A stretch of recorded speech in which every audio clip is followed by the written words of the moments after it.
고린도전서 15장. 성도 여러분, 내가 여러분에게 전파한 복음에 대해 여러분에게 알려드리려고 합니다. 여러분이 받아 그 안에 굳게 선 복음 말입니다. 내가 여러분에게 전파한 말씀을 굳게 붙들고 헛되이 믿지 않으면 여러분은 이 복음으로 구원을 얻습니다. 내가 받은 가장 중요한 것을 여러분에게 전해 주었습니다. 그리스도께서 성경에 기록된 대로 우리 죄를 위해 죽으신 것과 장사 지낸 바 되었다가 성경에 기록된 대로 3일 만에 다시 살아나셨다는 것과 그리고는 베드로에게 나타나시고 그 후에 12 제자에게 나타나시고 그 후에 한 번에 500명이 넘는 사람들에게도 나타나셨다는 사실입니다. 그 사람들 중에는 이미 죽은 사람들도 있지만 대부분은 아직도 살아있습니다. 그 후에 야고보에게 그 다음에 모든 사도들에게 나타나시고 맨 마지막으로 조사나와 같은 나에게도 나타나셨습니다. 나는 모든 사도들 중에서 가장 작은 사람입니다. 나는 과거에 하나님의 교회를 핍박했던 사람이기 때문에 사도라고 불릴 자격이 없습니다. 그러나 지금의 나는 하나님의 은혜로 된 것이므로 내게 베푸신 그분의 은혜가 헛되지 않습니다. 나는 다른 사도들보다 더 열심히 일하였습니다. 그러나 그 일은 내가 한 것이 아니라 나와 함께 하시는 하나님의 은혜로 한 것이었습니다. 내가 되었든지 아니면 그 사람들이 되었든지 간에 우리가 전파한 복음은 이런 내용이고 여러분은 이것을 믿었습니다.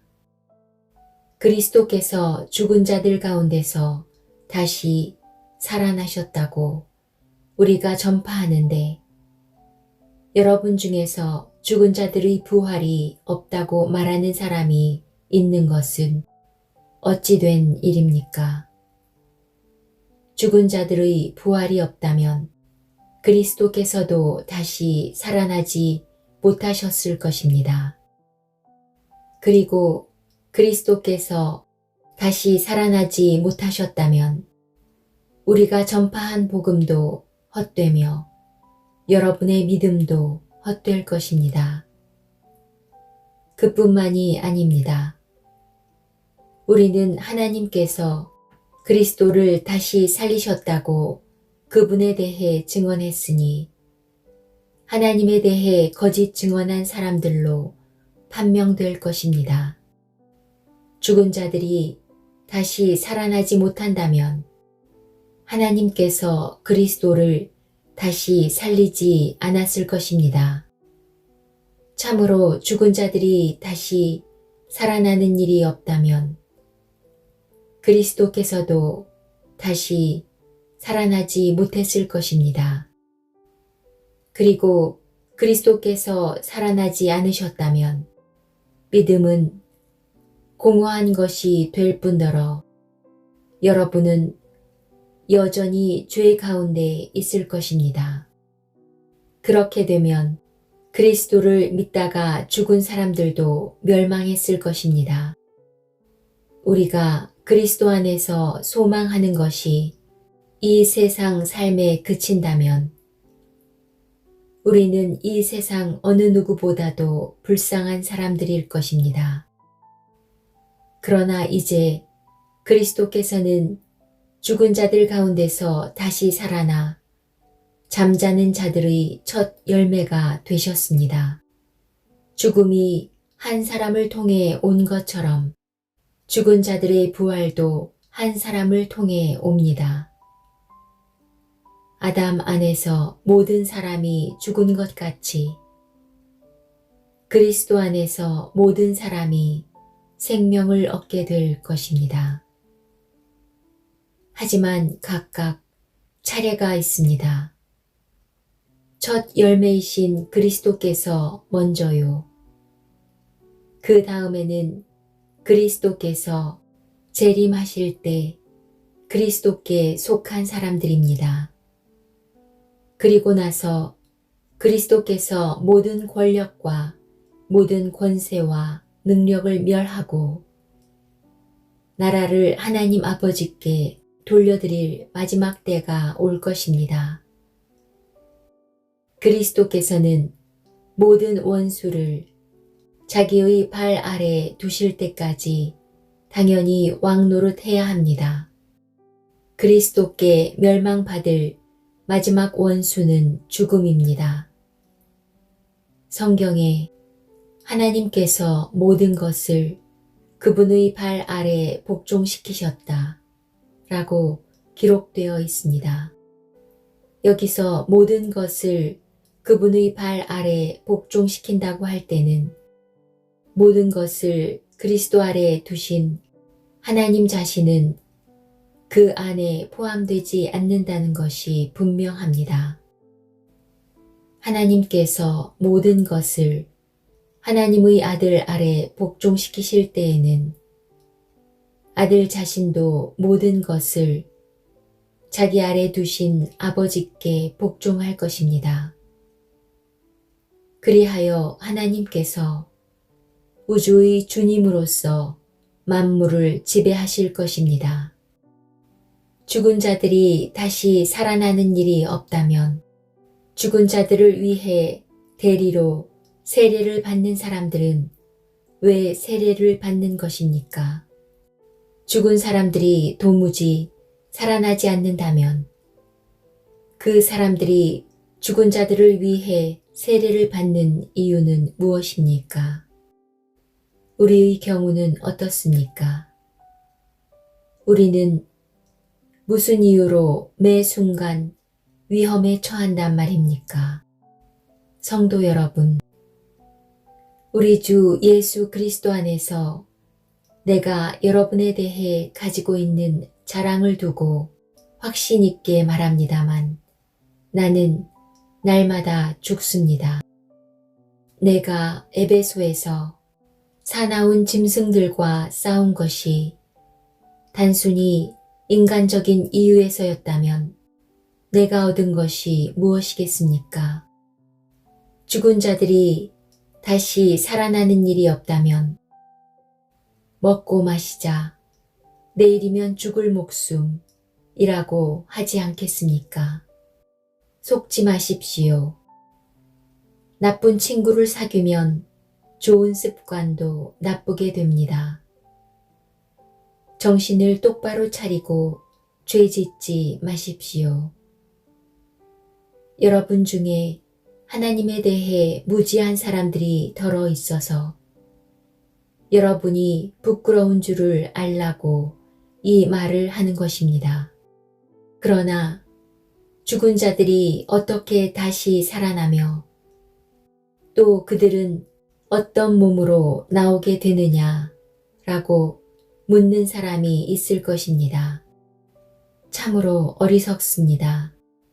여러분이 뿌리는 씨는 죽지 않으면 살아나지 못합니다. 여러분이 뿌리는 것은 다 자란 몸이 아니라 밀이든 그 밖에 다른 곡식이든 단지 그 씨일 뿐입니다.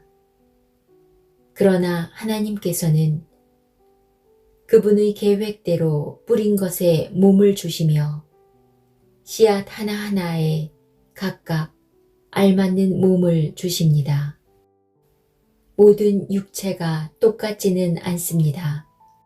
사람의 육체가 있고 동물의 육체가 있으며 새의 육체가 있고 물고기의 육체가 있습니다.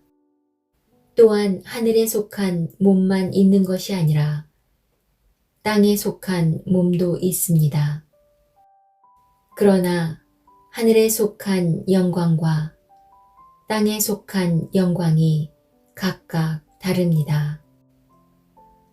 해와 달과 별의 영광이 각각 다르고 별들 사이에서도 그 영광은 각기 다릅니다. 죽은 자들의 부활도 이와 같습니다. 썩을 몸을 심지만 썩지 않을 몸으로 다시 살아납니다. 비천한 몸을 심지만 영광스러운 몸으로 다시 살아납니다. 또한 약한 몸을 심지만 능력 있는 몸으로 다시 살아납니다. 자연적인 몸을 심지만 영적인 몸으로 다시 살아납니다. 자연적인 몸이 존재한다면 영적인 몸도 존재합니다.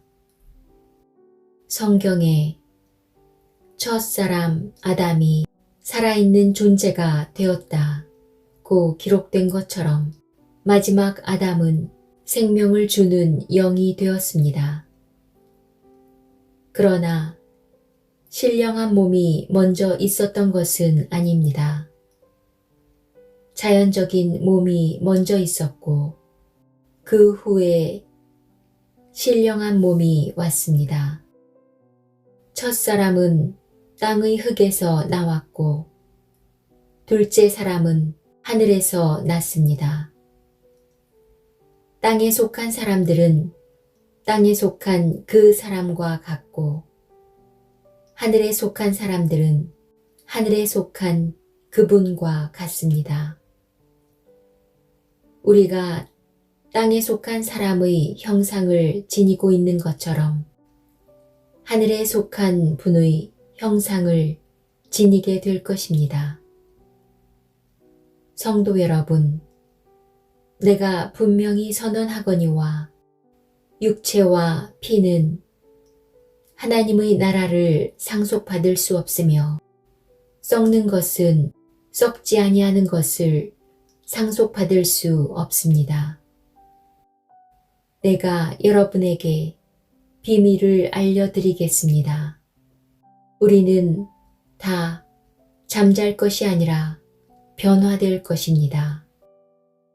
마지막 나팔 소리가 울릴 때 눈 깜짝할 사이에 죽은 자들이 썩지 않을 몸으로 다시 살아나며 우리는 변화될 것입니다. 썩을 몸은 반드시 썩지 않을 몸을 입어야 하며 죽을 몸은 죽지 않을 몸을 입어야 합니다.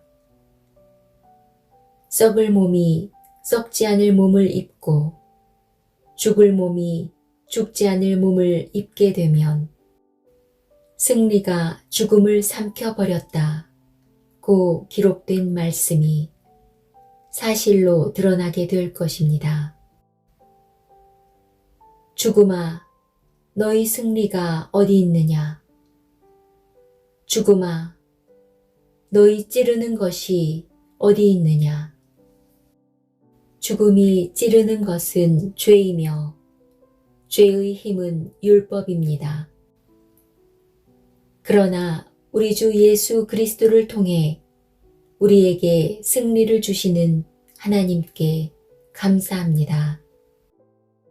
그러므로 나의 사랑하는 성도 여러분, 굳게 서서 흔들리지 말고 항상 주님의 일을 위해 자신을 드리십시오. 주님을 위해 일한 여러분의 수고는 결코 헛되지 않는 것임을 기억하시기 바랍니다.